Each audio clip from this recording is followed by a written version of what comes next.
प्रधानमंत्री नरेंद्र मोदी के काम करने का तरीका अलहदा है। वो मनमोहन सिंह नहीं है और इसीलिए उन्होंने लोकतांत्रिक संस्थाओं से लेकर के मीडिया तक को ऐसा बना दिया है जिसमें वो तय करते हैं कि उनका पक्ष और विपक्ष क्या होगा। उनके लूट को भी जीत बताया जाता है और उनकी चोरी को भी कहा जाता है वो दिल जीतते हैं। इसीलिए पिछले 48 घंटे में 3 बड़े फेरबदल उनके अपने ऑफिस और अपने आसपास के लोकेशन में हुए। 3 बड़े अधिकारियों के फेरबदल।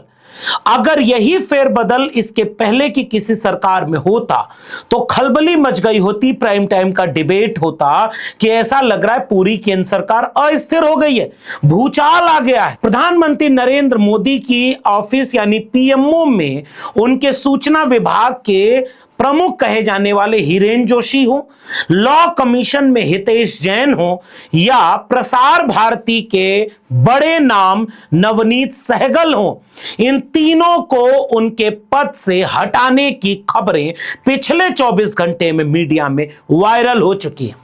किसी का ऑफिस का क्लर्क नहीं हटाया गया, पीएमओ में ऐसा कुछ हो रहा है, प्रसार भारती और लॉ कमीशन में हो रहा है। और इसके पीछे की कहानी जो सोशल मीडिया पर वायरल है और जिस पर प्रमुख विपक्षी दल की तरफ से सवाल पूछे गए हैं, अभी तक इस पर खामोशी बरती गई है। सरकार को इसमें खुलासा तो करना पड़ेगा। हिरेन जोशी कोई छोटा नाम नहीं है। प्रधानमंत्री कार्यालय में सबसे मजबूत, सबसे ताकतवर व्यक्ति जिसने इस देश के लोकतंत्र की हत्या में बहुत महत्वपूर्ण काम किया, आप लोगों को का गला घोंटने का बहुत काम किया है। वहीं दूसरी तरफ chief election commissioner Gyanesh Kumar सुबह सुबह 35-37 दुनिया के देशों के बीच में जाकर के भारत के लोकतंत्र का गुणगान गा रहे हैं। और आयरनी देखिए, भारत में कहा जा रहा है कि आप लोकतंत्र की हत्या कर रहे हो और विदेश में जाकर के जोर शोर से भारत के लोकतंत्र का गुणगान गाया जा रहा है। प्रधानमंत्री कार्यालय का नाम बदल करके सेवा तीर्थ, केंद्रीय सचिवालय का नाम बदल करके कर्तव्य भवन, राजभवन का नाम बदल करके लोक भवन, राजनिवास का नाम बदल करके लोक निवास, इस तरह के नाम बदलने वाले लोग चाहते हैं कि बहस उन्हीं मुद्दों पर हो जो वो तय करते रहे। इस देश में बेरोजगारी पर, महंगाई पर और सबसे बड़ी बात कि रुपया जो डॉलर की कीमत में अब तक के इतिहास में सबसे ज्यादा ऊंचाई पा गया है, यानी $1 90 रुपए के बराबर हो गया है। उस समय पूरे सोशल मीडिया पर लोग प्रधानमंत्री के पुराने इन भाषणों को दिखा रहे हैं और पूछ रहे हैं कि ऐसे भाषणों पर अब क्यों कोई जवाब नहीं दिया जाता। जरा ये 2-3 जो वायरल भाषण हैं रुपए की गिरती हुई कीमत पर सुनिएगा। ऐसे नहीं होता, मैं शासन में बैठा हूं, मुझे मालूम है इस प्रकार से रुपया इतनी तेजी से गिर नहीं सकता। अरे नेपाल का रुपया नहीं गिरता है, बांग्लादेश की करेंसी नहीं गिरती है, पाकिस्तान की करेंसी नहीं गिरती, श्रीलंका की करेंसी नहीं गिरती। क्या कारण है हिंदुस्तान का रुपया पतला होता जा रहा है? ये जवाब देना पड़ेगा आपको। देश आपसे जवाब मांग रहा है, देश जानना चाहता है प्रधानमंत्री ऐसा क्या कारण है कि आज अकेला हिंदुस्तान का रुपया डॉलर के मुकाबले गिरता ही चला गया और क्यों चला गया? इन भाषणों के बाद आपको यह समझ में आ रहा होगा कि जो व्यक्ति भाषण दे रहा था कितना अच्छा व्यक्ति है। इसे अगर मौका मिल जाए तो यह रुपए की कीमत को डॉलर की तुलना में इतना मजबूत कर देगा कि सारी दुनिया सर झुकाएगी रुपए के सामने। लेकिन आपको जानकर आश्चर्य होगा कि यही व्यक्ति इस समय भारत का प्रधानमंत्री है। और जो व्यक्ति कह रहा था कि ऐसे नहीं होता, सरकार दोषी है, हम सरकार में बैठे हैं, तब वो मुख्यमंत्री हुआ करते थे, और वो ये बार बार कहते हैं कि ऐसे नहीं होता, ये प्रधानमंत्री और दिल्ली की सरकार का फेल्योर है कि रुपए की कीमत गिरती जा रही है। अब आपको जानकर आश्चर्य होगा कि ये वाला सवाल देश की मीडिया या देश के लोग अब क्यों नहीं पूछते। सोशल मीडिया के तमाम ट्वीट वायरल है। जैसे जुबेर ने कुछ पत्रकारों के ट्वीट खोज कर दिखाए कि जब पिछली सरकार थी, बीजेपी विपक्ष में थी, तो पत्रकार भी रुपए की कीमत, पेट्रोल डीजल की कीमत, इन सब पर ट्वीट करते थे। सिनेमा वाले ट्वीट करते थे, खिलाड़ी ट्वीट करते थे, महंगाई बढ़ गई, पेट्रोल डीजल का दाम बढ़ गया, ये हो गया, वो हो गया, और अब कोई ट्वीट नहीं करता। ये सारे गाना बनाने में लगे हैं कि मोदी है तो मुमकिन है। ऐसे में आज लोगों ने सोशल मीडिया पर एक कार्टून भी एक टीवी चैनल का खोज लिया और अपनी स्क्रीन पर भगा के जोर से दिखा रहा हूं जल्दी से। यह कार्टून पिछली सरकार में बना है, सीधे प्रधानमंत्री कार्टून बनाए गए हैं और रुपया गिरता जा रहा है, गिरता जा रहा है, गिरता जा रहा है और देश के प्रधानमंत्री उसको रोक नहीं पा रहे हैं।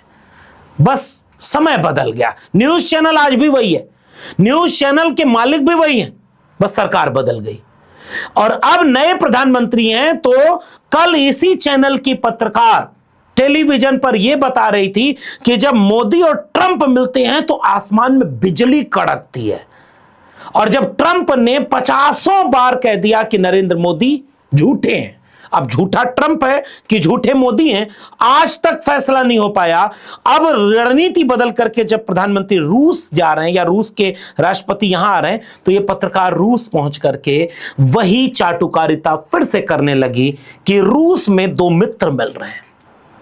अब पत्रकार जब सत्ता के दरबार में चापलूसी करने लगे, पत्रकार जब दरबार में जाकर के सेल्फी खिंचाने लगे, पत्रकार जब दरबार में जाकर के नतमस्तक हो जाए, तो यह तय होता है कि हिरेन जोशी कौन था। अब आपको कांग्रेस पार्टी की तरफ से जो इस पर आरोप लगाए गए हैं, पूरे आरोप को जरा सुन लीजिए कि इसी आरोप की बुनियाद पर यह सवाल पूछे जा रहे हैं और सरकार जवाब दे कि कांग्रेस झूठ बोल रही है या सच बोल रही है। जरा उन आरोपों को एक बार पूरा व्यवस्थित सुन लिया जाए। सरकार को इसमें खुलासा तो करना पड़ेगा। हिरेन जोशी कोई छोटा नाम नहीं है। प्रधानमंत्री कार्यालय में सबसे मजबूत, सबसे ताकतवर व्यक्ति, जिसने इस देश के लोकतंत्र की हत्या में बहुत महत्वपूर्ण काम किया, आप लोगों को का गला घोटने का बहुत काम किया है और अब चर्चा में भी हैं। उनके साथी एक हैं जो लॉ कमीशन में अभी 7 महीने पहले ही आए थे, उनको आनंद फानंद में बाहर कर दिया लॉ कमीशन से। सुना सरकारी घर भी खाली करा दिए। क्या हो रहा है, देश को जानने का हक है। उनकी बिजनेस पार्टनर्स कौन कौन है, यह भी देश को जानने का हक है। क्या बिजनेस कर रहे थे हिरेन जोशी प्रधानमंत्री कार्यालय में बैठकर, यह भी देश को जानने का हक है। कौन सी बेटिंग ऐप थी, क्या था, किसमें वो हिस्सेदारी है, उनकी चर्चाएं चल रही हैं सोशल मीडिया पर। और अगर सरकार जल्दी बाहर आकर कुछ नहीं बोलेगी, खुलासा नहीं करेगी, स्पष्टीकरण नहीं देगी, तो जाहिर सी बात है ये चर्चाएं चलेंगी मोबाइल्स पर। भले आप कितनी ऐप्स ले आइए, जो लोगों को जानकारियां मिल रही हैं प्रधानमंत्री कार्यालय से मिल रही हैं, तो वो जानकारियां सबके पास जा ही रही हैं। बहुत सारी सुना है बिजनेस इंटरेस्ट हो गए इनके, विदेशों में इनके क्या लिंक्स हैं, जब विदेश यात्रा की, क्या राष्ट्र के हितों का कोई समझौता किया हिरेन जोशी ने अपने साथियों से मिलकर अमेरिका में या जहां भी गए हो। ये सारी खुलासे अब आएंगे। अब ये हिरेन जोशी था कौन, इसके बारे में यह बताया जा रहा है कि एक ऐसा अधिकारी जो 2008 से नरेंद्र मोदी के साथ गुजरात में जुड़ा और लगभग 2010 से उनके एकदम ऑफिस में बैठने लगा। 2014 में जब प्रधानमंत्री नरेंद्र मोदी मुख्यमंत्री से प्रधानमंत्री बन गए, तो अपने सबसे विश्वस्त लोगों को गुजरात से लेकर के चले आए और पिछले 10-12 साल में पूरे मीडिया जगत में अंदर खाने, देखिए ऐसी खबरें बहुत पुष्ट होकर के बाहर तो आती नहीं, लेकिन जितने पत्रकार हैं बड़े बड़े, सोशल मीडिया भरा पड़ा है और वो पत्रकार ये कह रहे हैं कि ये वही व्यक्ति है हिरेन जोशी जो मीडिया को कैप्चर किए हुए है। ये तय करता है कि कौन सी खबर प्राइम टाइम पर डिबेट में दिखाई जाएगी, विपक्ष को कौन सी जगह नहीं दिखाया जाएगा, हेडलाइन क्या बनेगी, अखबार की शीर्षक क्या होंगे, और इन तमाम चीजों से लेकर के विपक्ष के खिलाफ नैरेटिव कैसे चलाया जाएगा। अखिलेश यादव, तेजस्वी यादव, स्टालिन, हेमंत सोरेन, ममता बनर्जी, राहुल गांधी, इन सब के खिलाफ मीडिया काम कैसे करेगी, ये कौन तय करता था? हिरेन जोशी। और इस हिरेन जोशी के बारे में इतनी खबरें वायरल हो रही हैं जिससे लेकर के पूरी सरकार के ऊपर प्रश्न चिन्ह खड़ा हो गया। यह ऐसा व्यक्ति है जो प्रधानमंत्री नरेंद्र मोदी के साथ बैठ करके विदेश दौरा करता है। कुछ पत्रकार तो यहां तक कह रहे हैं कि यह वो व्यक्ति है जो रोज शाम को, अगर भारत में है प्रधानमंत्री, 10-11 बजे रात को हर एक चीज की ब्रीफिंग देना, क्या हो रहा है क्या नहीं हो रहा है, पूरा प्रधानमंत्री नरेंद्र मोदी का सूचना तंत्र संभालना, ऐसा पत्रकार ही बोल रहे हैं। और उन पत्रकारों के आधार पर एक ट्वीट जरा गौर से देखिए। इस ट्वीट में शीतल पी सिंह लिख रहे हैं कि हिरेन जोशी जो सबसे करीबी है नरेंद्र मोदी का, बायां हाथ बताया जाता है। सोशल मीडिया पर कुछ दस्तावेज और चैट्स वायरल हो रहे हैं जिसमें जोशी को दुबई से महादेव ऐप के मालिकों की तरफ से मोटी रकम मिलती थी, ऐसा ब्यौरा है। विदेशी डील्स, चैनल मैनेजमेंट और नैरेटिव सेटिंग के बदले कमीशन, गिरफ्तारी से बचने के लिए अचानक इस्तीफा दे दिया गया और अश्विनी वैष्णव को सौंपकर इस्तीफा वो भाग गए। शीतल पी सिंह अपने इसी ट्वीट में सबसे ऊपर ये लिखते हुए बता रहे हैं कि महादेव ऐप ये दुबई से संचालित ऑनलाइन सट्टेबाजी का ऐप है जिसने पिछले 4 साल में 50,000 करोड़ से ज्यादा का कारोबार किया। ईडी सीबीआई की जांच में खुलासा हुआ कि इसके मालिक सौरभ चंद्राकर और रवि उत्पल ने छत्तीसगढ़ से लेकर गोवा दुबई तक नेताओं, पुलिस वालों और बड़े अफसरों को हवाला के जरिए पैसे बांटे, प्रमोशन के लिए बॉलीवुड सेलेब्स की शादियां तक स्पॉन्सर की। अब जांच जब दिल्ली तक पहुंच गई तो सबसे बड़ा नाम आया है इसमें पीएमओ के ओएसडी हिरेन जोशी का। अब शीतल पी सिंह जो बात कह रहे हैं, इसी बात के ऊपर एक खबर द प्रिंट में छपी, हालांकि अभी वो खबर नहीं दिख रही है, लेकिन न्यूज लॉन्ड्री में खबर का शीर्षक पढ़िए। न्यूज लॉन्ड्री कह रहा है, मेरे हिरेन भाई को किसने स्थानांतरित किया? पीएमओ ने उस व्यक्ति के लिए एक नोट, एक अधिसूचना, यहां तक एक विनम्र विदाई गुलदस्ता इमोजी भी जारी नहीं किया, जिसने 1 दशक से भी अधिक समय तक भारत के समाचार चक्रों को आकार दिया, तेज किया और कभी कभी उनका गला घोंटा है। न्यूज लॉन्ड्री ने बाकायदे अपने पूरे आर्टिकल में इस बात की खबर दिखाई है कि कैसे यह बहुत बड़ी खबर है।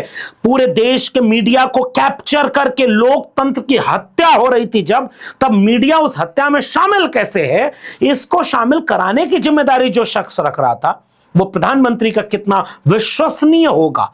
कांग्रेस पार्टी सवाल पूछ रही है, बीजेपी चुप है।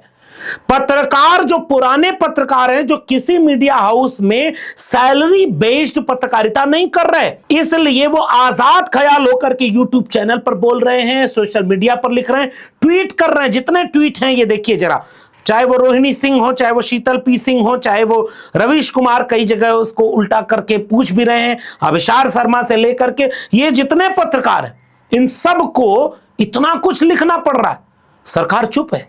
अगर यह मामला गलत होता या अगर गलत होगा तो ये सारे लोग निशाने पर लगाए जाएंगे, क्योंकि ये सारे लोग तो कह रहे हैं कि पीएमओ में हिरेन जोशी सट्टेबाजी कर रहा था। लोग सोशल मीडिया पर लिख रहे हैं कि उद्योगपति सतनाम संधू को राज्यसभा भेजने के बदले 30 करोड़ की रिश्वत लेने का आरोप 2022-23 के आसपास का बताया जा रहा है और यह आंतरिक राजनीति में भी सक्रिय आदमी था।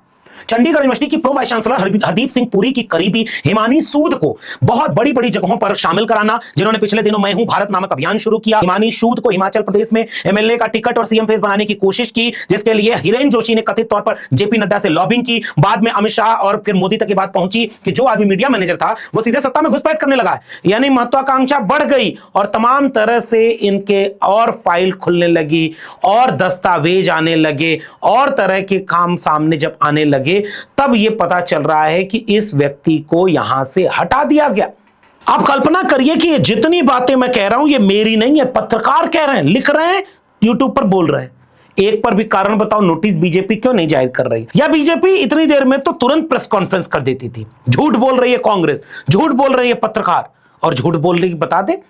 यानी बीजेपी चाहती है, यानी बीजेपी जानती है कि यहां कुछ तो गड़बड़ हो रहा है। अब जैसे 2 और जो इस्तीफे हुए हैं, इसके बारे में क्या कहानी है जरा इसको भी सुन लीजिए। शीतल पी सिंह अपने ट्वीट में लिखते हैं कि हितेश जैन जो लॉ कमीशन मेंबर हैं वो अप्रैल 2025 में नियुक्त हुए, अक्टूबर अंत तक इस्तीफा। जोशी के कथित करीबी बताए जा रहे हैं। सोशल मीडिया पर अफवाह है कि लॉ कमीशन के जरिए बेटिंग कानूनों में ढील दिलाने की कोशिश की। अब इनसे सरकारी बंगला खाली करवा दिया गया और एक दिन में सामान बाहर कर दिया गया। अब इसका मामला क्या है? क्या बीजेपी को नहीं चाहिए कि ये लोग झूठ बोल रहे हैं, गलत है खबर, तुरंत बता दे?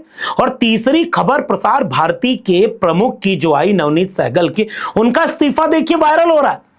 और ये वही नवनीत सहगल हैं जो 2 दिसंबर को अचानक इस्तीफा देते हैं। 1 साल का कार्यकाल इनका बाकी है। उत्तर प्रदेश के हर मुख्यमंत्री के प्रिय रहे नवनीत सहगल पर भी उंगली उठ रही है, पर स्पष्ट नहीं हो रहा है कि इन सब में नवनीत सहगल की भूमिका क्या थी। और यह हाल है प्रधानमंत्री नरेंद्र मोदी, गृह मंत्री अमित शाह। अगर यही कुछ हो रहा होता पिछली सरकार में तो क्या होता? हिटलर के बारे में कहा जाता है कि उसका प्रचार मंत्री था गोएबल्स, और वो जैसे पिछले दिनों क्या हुआ उत्तर प्रदेश की राजनीति में, जब रामजीलाल सुमन एक बयान देते हैं और उसके बाद एक सेना हमला करने उनके घर पहुंच जाती। बाद में आप देखेंगे कि अभी संजय निषाद ने भी बलिया उलिया का कोई बयान दे दिया है और उसके बाद फिर वो सेना उनको भी धमकी दे रही है। अखिलेश यादव ने हिटलर को याद करते हुए कहा था कि हिटलर में एक ऐसी सेना रखता था जिससे अपने विरोधियों को पिटवाता था। वैसे ही हिटलर का प्रचार मंत्री भी ऐसे काम करता था गोएबल्स कि कौन सा झूठ सच बनाकर पेश किया जाएगा और कौन से सच पर पर्दा डाल दिया जाएगा। इस देश के टेलीविजन चैनलों पर विश्वविद्यालयों की बर्बादी की डिबेट नहीं कराई जाएगी।